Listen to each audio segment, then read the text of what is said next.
y Ucrania se va debilitando muy rápidamente, ¿no? Está agotando sus recursos, y no solo sus recursos, sino los recursos de reserva de prácticamente toda la OTAN, ¿no? Entonces, es un contexto en el que, situándose en en esa posición, incluso los que son aliados, o una buena parte de los que son aliados de Ucrania, de Zelensky, dicen, bueno, algo hay que hacer, porque si seguimos así, esto va peor, ¿no? Va peor, Rusia está cada vez más fuerte, Ucrania cada vez más débil, Europa cada vez más débil. Luego, no vamos bien, hay que rehacer algo, ¿no? Y esa es lo que está llevando seguramente a muchos países y a muchos sectores a redibujar su posición, a hacer planteamientos de que de una forma u otra sería bueno que Ucrania se preparase en algún momento para una negociación, pero ya he dicho antes que no es el planteamiento, digamos, general. No es el planteamiento de todo Occidente, ni mucho menos, porque hay sectores que incluso ante lo difícil de esa situación se consideran a sí mismos en una situación estratégica o histórica desesperada.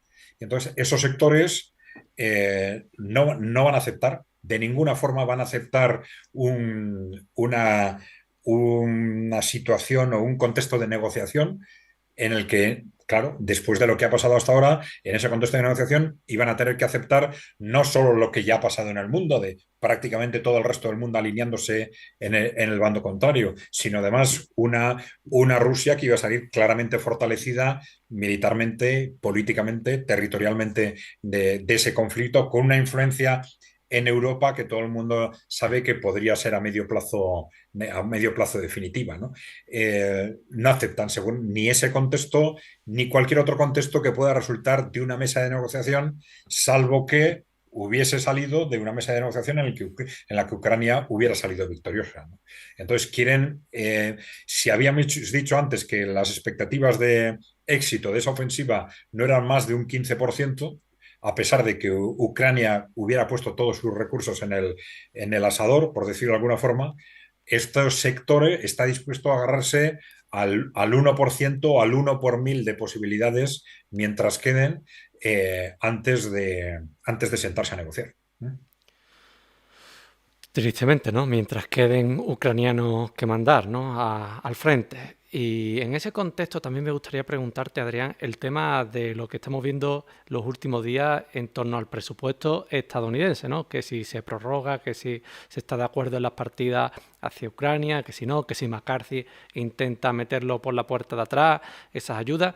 Mm, Esto, para los que no estamos tan entendidos en la política estadounidense, parece un poco lo de siempre y que va a terminar pues en lo que tenga que acabar y no va a cambiar nada. No va a cambiar dramáticamente la postura estadounidense hacia Ucrania. ¿Tú crees que en estos movimientos sí puede verse una desafección, un desalineamiento de la política estadounidense hacia Ucrania, o crees que al final todo conducirá a lo mismo y seguirá? Ya sé que tiene relación con lo que nos has comentado, ¿no? Esos sectores, Sí, pero ¿cómo lo sí. ves? Bueno, vamos a ver. Por un lado tenemos este tema de los acuerdos o desacuerdos presupuestarios, que efectivamente es recurrente, y ahí, en principio, igual que en otras ocasiones, se ha llegado siempre a una situación límite que se ha resuelto en el último momento. En principio parecía que lo previsible era que sucediera exactamente lo mismo, aunque nosotros solemos comentar que mucho cuidado, porque el contexto de Occidente en general, pero de Estados Unidos en particular, no tiene nada que ver con el que ha sido hasta ahora, ¿eh? Es decir, mientras antes históricamente ha habido disputas entre los dos partidos, entre los demócratas y los republicanos, y al final llegó a un acuerdo, pues que el interés del Estado es el que es, ¿no? Pero, por un lado tenemos el contexto económico en el que ese incremento constante de la deuda es cada vez más grave, pero por otro lado tenemos un contexto en el que ya la disputa no es una disputa de partidos, es una disputa de sectores sociales enfrentados, culturalmente, ideológicamente, civilizatoriamente, como decíamos antes, ¿no? Es decir, estamos ante un cambio de civilización en el cual ya todo es posible, ¿no? Y exactamente igual que se está recurriendo a instrumentos que eran muy difíciles a lo que se recurriera antes, como intentar dejar a un candidato o al otro fuera de juego por vías judiciales, por ejemplo, ¿no? Y esto se está haciendo constantemente, porque nosotros solemos comentar alguna vez que se suele decir con un tanto cinismo que la democracia funciona bien cuando no hay nada importante en juego, ¿no? Pero que cuando hay algo importante en juego, los dos bandos o todos los bandos tienden a romper la baraja, ¿no? Pues algo de eso está pasando, ¿no? Con lo cual, estamos en un contexto en el que todo es posible desde ese punto de vista, ¿no? Bueno, pero tú me preguntabas específicamente con respecto a las repercusiones de todo esto en relación con Ucrania, ¿no? Eh, bueno, yo creo que el sector que ahora está representando fundamentalmente también eran los neoconrepublicanos, pero bueno, el que está fundamentalmente representado por el Partido Demócrata y por el gobierno de Biden, no va a dar el brazo a torcer. Nosotros ya dijimos, aunque se llegue a un acuerdo eh, en función de lo que están planteando los republicanos, de que se prorroga el presupuesto a 45 días, pero no va a haber ni un euro para Ucrania, lo firmarán, pero a Ucrania le llegarán los recursos por una vía y por otra. Pues ya lo han dicho. ¿Eh? Hoy mismo ya han dicho efectivamente que, bueno, nosotros entregaremos el armamento que haya que entregar y el dinero pues se gestionará. Nosotros comentamos, pues igual conseguirán que haga un anticipo provisional, pues Europa. Han dicho, no, no, va a hacer un anticipo provisional entidades privadas, ¿no? Y han hablado de grandes magnates que podrán hacer aportaciones provisionales, claro, mientras que pasan esos 45 días y el gobierno de Estados Unidos recupera la capacidad de entregar dinero a Ucrania, ¿no? Pero bueno, yo creo que la voluntad estratégica de ese sector muy controlado, vamos a decir, por la oligarquía financiera de Wall Street, es muy clara. Es decir, es apostar por mantener la estrategia en Ucrania y esa apuesta de estrategia de Rusia a toda costa hasta el final. Ujú. Y en ese sentido también me gustaría preguntarte, porque lo leo mucho, estoy todo el día leyendo información al respecto y bueno, en Occidente puede que se deje de animar, de financiar a Ucrania, pero ¿cómo reaccionará Ucrania, sus líderes principalmente, la clase política ucraniana, cuando después de habérsele vendido todo, que podían entrar en la OTAN sin ningún problema, que Rusia se vencía y demás, ¿cómo reaccionará a Ucrania ante un hipotético cese de las ayudas occidentales? También es una cuestión a tener en cuenta, porque aquí siempre hablamos de Ucrania no puede seguir adelante sin Occidente, pero a estas personas ahora, no sé, dejárselas simplemente ante el toro, no sé, no sé. Sí, efectivamente, en Ucrania puede haber en cualquier momento una ruptura política. Eso está claro. Ahora, la lógica nos dice también que desde la OTAN, no solo desde la OTAN, pero que desde la OTAN intentarán controlar esa situación. Intentarán tener prevista esa situación y tenerla suficientemente atada por los medios que sean necesarios. Pues si es necesario no haciendo las elecciones, por ejemplo, esas elecciones que están previstas, desconvocando esas elecciones o tomando algún tipo de medidas de estado de guerra que, bueno, ya se han tomado, ¿no? Pues eliminando partidos de la oposición, etcétera, pero que repriman cualquier posible golpe interno o que incluso, si al contrario, si incluso el propio Zelensky o personas del entorno de Zelensky intentan hacer un giro estratégico, pues que se intente abortar ese giro estratégico a toda costa. No tengo datos para saber que esto es así, pero poniéndome en el lugar de la OTAN, lo lógico sería que, teniendo en cuenta su posicionamiento, estuvieran ahora mismo tomando los medios para tener ese contexto atado. Claro.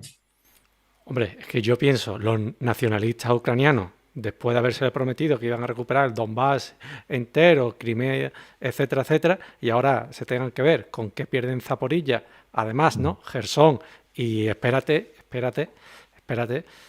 no sé, no creo yo que... Sí, hay cuestiones muy llamativas. No es fácil saber exactamente qué es lo que está pasando en los círculos de poder, pero bueno, las declaraciones, por ejemplo, de Aristovich, ¿no?